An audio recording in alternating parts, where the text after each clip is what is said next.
Dealing with custom vehicle spawn failures and broken handling in your favorite game can be incredibly frustrating.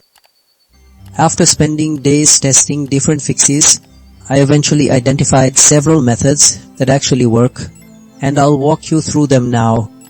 This video will show you exactly how to fix custom vehicle spawn failed and broken handling bug GTA 5.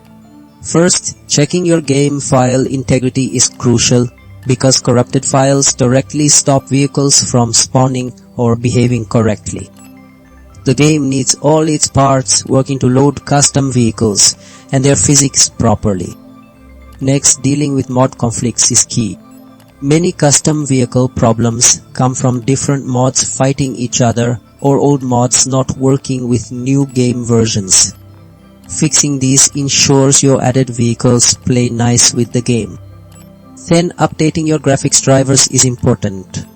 Old or buggy drivers can mess up how vehicles look and move, causing them to glitch or fail. A fresh driver helps your computer draw everything smoothly. Lastly, resetting your game's setup files can solve many issues. These files tell the game how to run, and if they get mixed up, vehicles might not spawn or handle right.